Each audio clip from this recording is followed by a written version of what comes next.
PPP విధానం అంటే private పరం కాదు, ఇది పబ్లిక్ ప్రైవేట్ పార్ట్నర్షిప్తో నడిచేవి.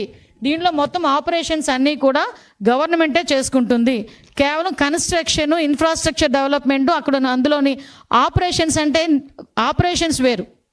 అంటే అందులో ఉన్న ఫ్యాకల్టీస్, వాళ్ళ తాలూకు జీతభత్యాలు, వీటికి సంబంధించి అంటే ఓవరాల్గా 33 years తర్వాత కూడా గవర్నమెంట్ హ్యాండ్ ఓవర్ చేసుకునే బిల్డింగ్స్ అవి, గవర్నమెంట్ హ్యాండ్ ఓవర్ చేసుకునే కాలేజెస్ అవి. కాబట్టి దీంట్లో చాలా క్లియర్గా జీరో ప్రాఫిట్ సేవాభావంతో ఇవన్నీ కూడా నిర్వహించబడుతున్నాయండి. వీటిలోని కూడా ఎన్టీఆర్ వైద్య సేవ ఏదైతే ఉందో అది కూడా కొనసాగించబడుతుంది. ఇప్పుడు కూడా మేము అన్నీ కూడా పీపీపీ మోడల్లోని యాక్చువల్గా ఈ వైద్యాన్ని ప్రజలకు దగ్గర చేయాలని మేము ఆరాటపడుతున్నాం. మీ అందరికీ తెలుసు, టీడీపీ ఏంటంటే ఒక తెల్ల కోటికి ప్రాధాన్యత ఇస్తాం, అదే వైసీపీ అయితే నల్ల నోటికి ప్రాధాన్యత ఇచ్చే పరిస్థితి. కాబట్టే వాళ్ళ పరిస్థితులు అలా ఉన్నాయి.